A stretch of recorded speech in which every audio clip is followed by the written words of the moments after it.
and more secure for you and your children.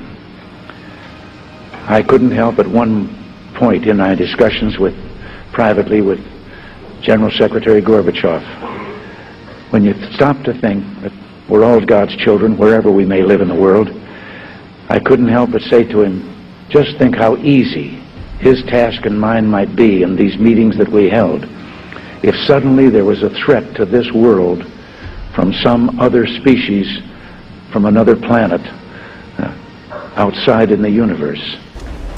Mysterious lights hovering in the skies across several parts of the country. This video is from Indianapolis of a strange formation that appeared this week. Past week, there have been multiple reports of strange flying objects darting across the horizon above Victoria.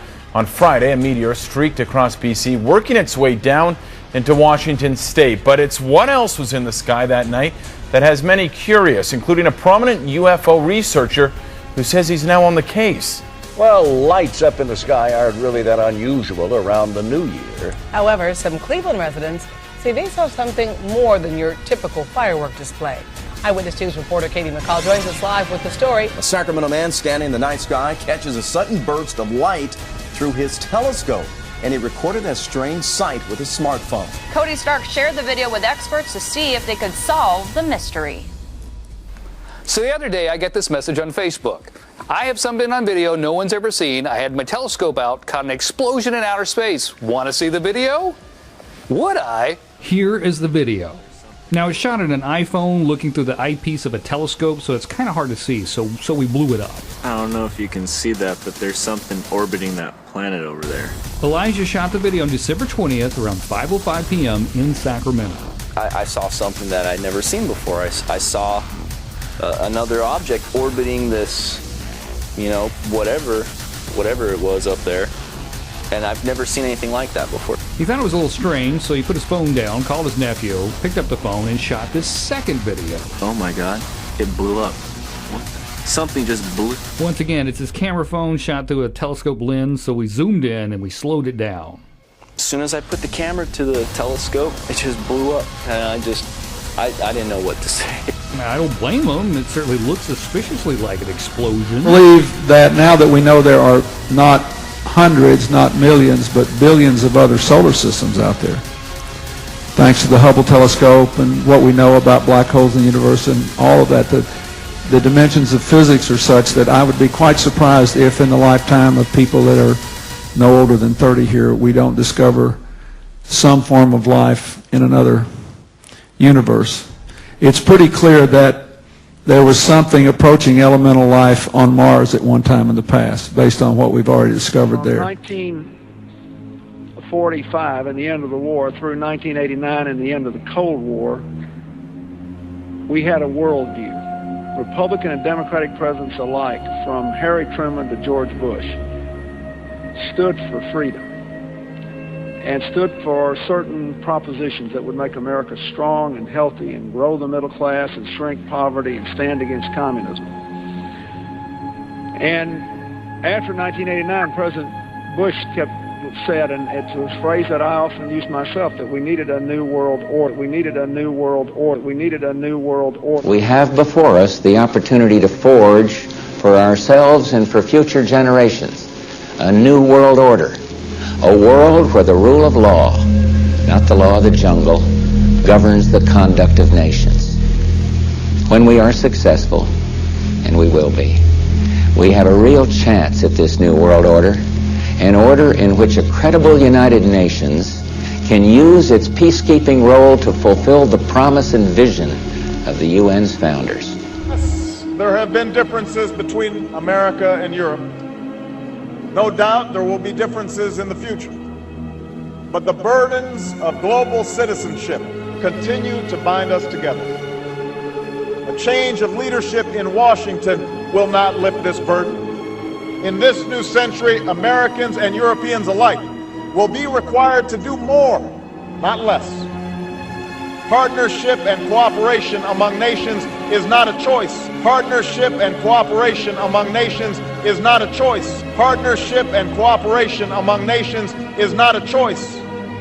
It is the only way, the one way, to protect our common security and advance our common humanity.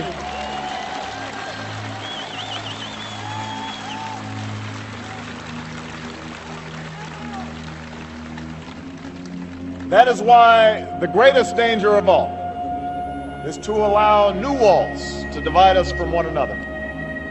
The walls between old allies on either side of the Atlantic cannot stand. The walls between the countries with the most and those with the least cannot stand. The walls between races and tribes, natives and immigrants, Christians and Muslims and Jews cannot stand. These now are the walls we must tear down.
Is privileged to see the birth pangs of the birth of a new civilization.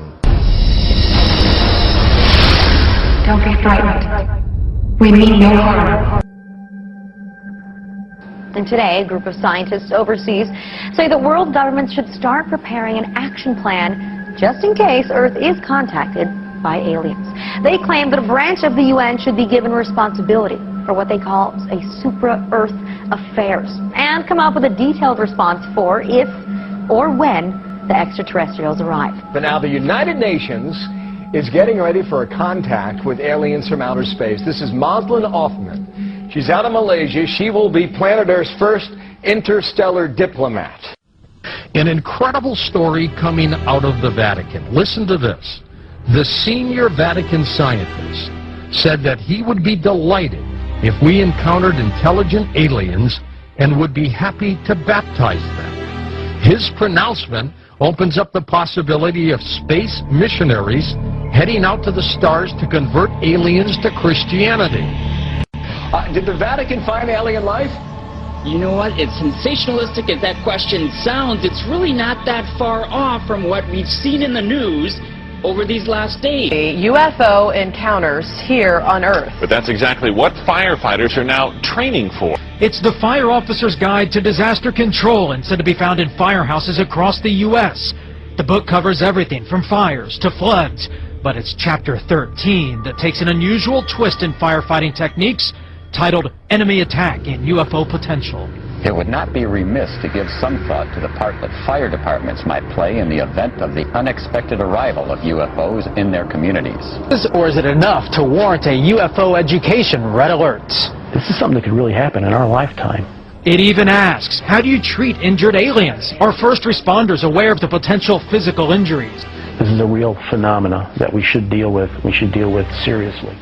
I couldn't help at one point in my discussions privately with General Secretary Gorbachev, when you stop to think that we're all God's children wherever we may live in the world, I couldn't help but say to him, just think how easy his task and mine might be in these meetings that we held if suddenly there was a threat to this world from some other species, from another planet, outside in the universe.